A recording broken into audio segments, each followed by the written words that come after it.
প্রিয় ভাই, আপনার হায়াতটাকে মূল্যায়ন করেন।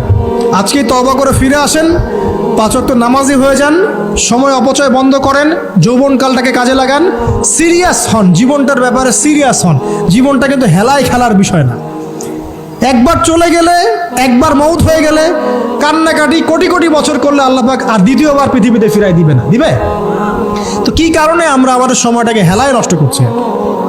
সুযোগ আছে কোনো সুযোগ নাই।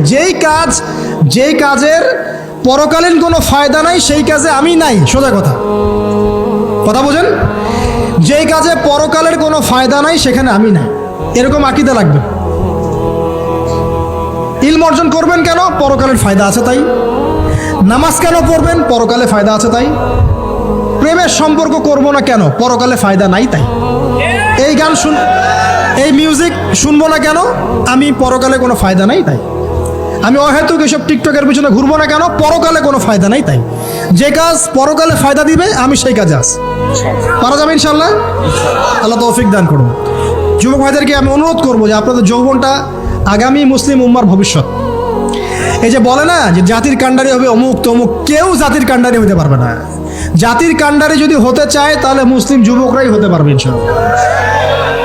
যারা সারাদিন মাদকদ্রব্য সেবন করে এরা জাতিকে কিচ্ছু দিতে পারবে না।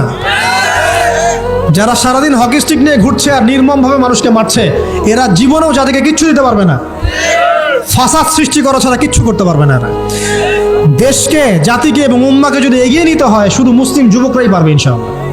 এবং কারা পারবে? যারা অন্য ধর্মের মানুষ কিন্তু মনটা স্বচ্ছ সৎ, তারাও পারবে। যাদের মনে সততা আছে অন্য ধর্মের হলেও তারা পারবে ইনশাআল্লাহ। যার মনে সততা নাই সে পারবে না কখনো। করাপ্টেড, দুর্নীতিপূর্ণ মন নিয়ে কখনো দেশের খেদমত, জাতির খেদমত করা যায় না। বাংলাদেশের সবচেয়ে বড় সমস্যা দুর্নীতি। বাংলাদেশের 1 নাম্বার সমস্যা দুর্নীতি। দুর্নীতি যদি না থাকতো আর সমস্ত কালো টাকা যদি সাদা করা যেত বাংলাদেশের মানুষকে আজকে না খেয়ে মরতে হতো না। সামনের দিনগুলো কঠিন হবে, ভয়াবহ হবে, এটা সবাই বুঝতে পারছে, হয়তো শুধু আপনারা পারছেন না। আল্লাহ পাক আপনাদেরকে বোঝার তৌফিক দান করুন, আমিন। সামনে যান, নিজের জীবনকে কাজে লাগান, যৌবনকে কাজে লাগান, একটা হালাল রিজিক সার্চ করেন। অল্প রিজিকে সন্তুষ্ট হয়ে যান, উচ্চাভিলাষী হবেন না। উচ্চাভিলাষী হওয়ার দরকার নাই, যতটুকু আসছে আলহামদুলিল্লাহ, এটুকুর মধ্যেই সন্তুষ্ট থাকেন। পারবেন ইনশাআল্লাহ। সামনে যাবেন, আদর্শ পরিবার গড়বেন। পরিবারের মধ্যে ইসলাম থাকবে। পরিবারের পিতা হবে ইব্রাহিম, পরিবার সন্তান হবে ইসমাইল, পরিবারের স্ত্রী হবে হাজারা অথবা সারা আলাইহিস সালাম। দিনদার ছেলে নাই, বিয়ে নাই। দিনদার মেয়ে নাই, বিয়ে নাই। ওই যেটা আপনি মনে করছেন রূপ সৌন্দর্য হাবিজাবি কিচ্ছু থাকবে না ভাই, কিচ্ছু থাকবে না। 1 বছর 2 বছর পরে সব শেষ। দিনদার স্ত্রী পাবেন, চোখ বন্ধ করে বিয়ে করে ফেলবেন। আর দিনদার স্বামী পাবেন, বিয়ে করে ফেলবেন। আমার স্বামী কত বড় ব্যাংকের চাকরি করে, কত বড় ডিগ্রি, কত বড় সার্টিফিকেট, এটা পরের ইস্যু। আগের ইস্যু হচ্ছে আমার স্বামী নামাজ পড়ে কিনা, এই লোক আমার স্বামী হতে যাচ্ছে, এর দাঁড়িয়ে আছে কিনা, ইসলাম পালন করে কিনা, ইসলামের প্রতি ভালো ধারণা আছে কিনা, সে আমাকে পর্দায় রাখবে কিনা, এগুলো বড় জিনিস। পরিবার গড়ব ইসলামিক ভিত্তিতে। ইসলাম নাই, পরিবার নাই। এমনকি পরিবার গড়ার পরেও যদি দেখেন যে পরিবারের সদস্যদেরকে বোঝাতে আপনি ক্লান্ত হয়ে যাচ্ছেন, পরিবারের সদস্যদেরকে দিন বোঝাতে আপনি ক্লান্ত, কিছুতেই দিন বুঝতে চায় না, আপনি আসহাবুল কাহাফ হয়ে যান, তাও ভালো। বুঝেন নাই? আপনি নিজের চটকায় তেল দেন, ওটা বাদ দেন, ওর কবরের হিসাব ওর উপর ছেড়ে দেন, আপনি ইব্রাহিম হয়ে যান, আপনি আসহাবুল কাহাফ হয়ে যান, তাও ভালো। ইসলাম নিয়ে কোনো কম্প্রোমাইজ নাই। পরিবারের সদস্যরাও যদি আল্লাহর পথে চলার ক্ষেত্রে প্রতিবন্ধকতা সৃষ্টি করে বাদ দিয়ে দেন, দরকার নাই। আল্লাহর জমিন প্রশস্ত, আল্লাহর জমিন প্রশস্ত, আল্লাহর রিজিক প্রশস্ত ইনশাআল্লাহ। আল্লাহ পাক উত্তম আরো কিছু দিবেন আপনাকে ইনশাআল্লাহ তাআলা। খেয়াল রাখবেন, পরিবারের মধ্যে ইসলাম থাকতে হবে। এখানে কিন্তু আপনাকে কেউ বাধা দিবে না, এর কর্তা আপনি নিজেই। আল্লাহ পাক তৌফিক এনায়েত করুন, আমিন। পাশাপাশি সৎ কাজের আদেশ করেন, অসৎ কাজে নিষেধ করেন। মুসলিম উম্মার মধ্যে ঐক্যের চেষ্টা করেন, বিভক্তি সৃষ্টি করবেন না। সবার মধ্যে ভালো জিনিস আছে, নিয়ে নেন, খারাপগুলো ছেড়ে দেন। এমন কোনো সংগঠন বা দল বা জামায়া নাই যার 100%ই পরিশুদ্ধ, এমন কোনো নাই, কোথাও নাই। সবার মধ্যেই কিছু না কিছু ভুল থাকবেই, কিছু না কিছু ফল্ট থাকবেই। ওই ফল্টগুলোকে নিয়ে যদি আপনি পড়ে থাকেন আর কাদা ছড়াছড়ি করতে থাকেন, কাজ হবে না। এখন এই যুগটা সেই যুগ না। এটা কি সাহাবীদের যুগ যে চুল ছেঁড়া বিশ্লেষণ করতে হবে? এখন কি খেলাফা কায়েম আছে? সাহাবীদের যুগে খেলাফা কায়েম আছে, ইসলামিক অর্থনীতি কায়েম আছে, ইসলামিক রুলিংস চলছে, তখন সূক্ষ্ম সূক্ষ্ম বিষয় নিয়ে সাহাবীরা একে অপরের সাথে কনফ্লিক্টে যাচ্ছে, মত পার্থক্য হচ্ছে। আর এখন তো কিছুই নাই, এখন আপনি ওই ছোটোখাটো বিষয় নিয়ে পড়ে আছেন, বড় বিষয়ের তো খোঁজ নাই এখন।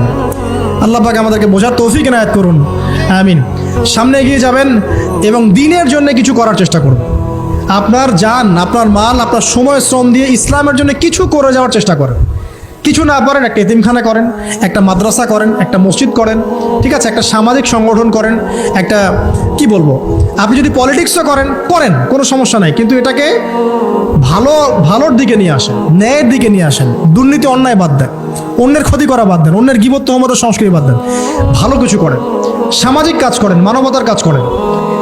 আপনি যদি লিখতে পারেন লিখেন, বলতে পারলে বলেন। আপনি কিচ্ছু করতে পারেন না, অ্যাটলিস্ট আপনি ইসলামপন্থীদেরকে সাপোর্ট দেন, আপনার সম্পদ দিয়ে, আপনার অর্থ দিয়ে সাপোর্ট করেন।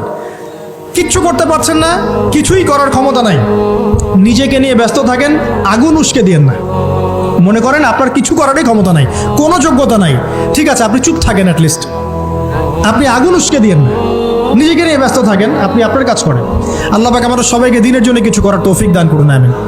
আর সবশেষ কথা হচ্ছে যে বর্তমান অর্থনীতি, সমাজনীতি, বিশ্ব ওয়ার্ল্ড পলিটিক্স, এগুলো খুব ভালো করে পড়াশোনা করবেন, করে কোরআন সুন্নাহর সাথে মেলাবেন, আখিরুজ্জামানের হাদিস এবং আয়াতগুলোকে স্টাডি করেন, সমসাময়িক প্রেক্ষাপটের সাথে এই পরিস্থিতিগুলো মেলানোর চেষ্টা করেন। দেখবেন আপনার চোখ আল্লাহ খুলে দেবে ইনশাআল্লাহ। এবং ইনশাআল্লাহ আযজা ওয়া জাল আপনি এমন কিছু সলিউশন যাদের সামনে উপস্থাপন করতে পারবেন যেটা আর 10 জন পারছে না ইনশাআল্লাহ। সর্বপ্রথম কথা, ব্যক্তিকে পরিশুদ্ধ করি, আত্মশুদ্ধি অর্জন করি, আল্লাহর হুকুম আহকামগুলো পালন করি, পরিবার গঠন করে হালাল রিজিক সার্চ করি, এরপরে আমি দিনের জন্য কিছু করার চেষ্টা করি। যদি আল্লাহ পাক আমাকে আরও বেশি যোগ্যতা দেন, তখন আরও বড় পরিসরে দিনের খেদমত করার তৌফিক আল্লাহর পক্ষ থেকে চেয়ে নেই, আল্লাহ পাক কবুল করবেন ইনশাআল্লাহ আযজা ওয়া জাল। আজকের মতো আমরা আর লম্বা করছি না, এখানে শেষ করছি। আমরা কিছু প্রশ্ন উত্তর দিব ইনশাআল্লাহ, তবে দোয়া করছি আমরা, আপনারা সবাই দোয়ায় শরীক হন যে আল্লাহ রাব্বুল আলামিন আমাদের সবাইকে যেন কোরআন এবং সুন্নাহর ইলম অর্জন করার তৌফিক এনায়েত করেন, আমিন। এবং আমাদেরকে সংকীর্ণ মানসিকতা থেকে বেরিয়ে আসার তৌফিক দান করেন। আল্লাহ পাক আমাদেরকে ওই আইয়ামে জাহিলিয়াতের সেই বড় বড় পাপগুলো থেকে বাঁচিয়ে রাখুন, আমিন। এবং এই পাপগুলোর যে মহামারী এখন চলছে, এখান থেকে আল্লাহ পাক আমাদের পরিবারবর্গকে হেফাজত করুন। আল্লাহ আমাদের মা বোনদেরকে খাস পর্দায় থাকার তৌফিক দান করুন। আল্লাহ পাক আমাদের যুবক ভাইদেরকে যাবতীয় পাপাচার ছেড়ে দেওয়ার তৌফিক দান করুন। আল্লাহ পাক আমাদের যুবক ভাইদেরকে 5 ওয়াক্ত নামাজি বানিয়ে দিন। আল্লাহ পাক আমাদের যুবক ভাইদেরকে এই মাদক, পর্ন এসব ছেড়ে দেওয়ার তৌফিক দান করুন। আল্লাহ পাক যুবক ভাইদেরকে রিজিকের ব্যবস্থা করে দিন। আদর্শ পরিবার গঠন করার জন্য আল্লাহ আপনি সাহায্য করুন।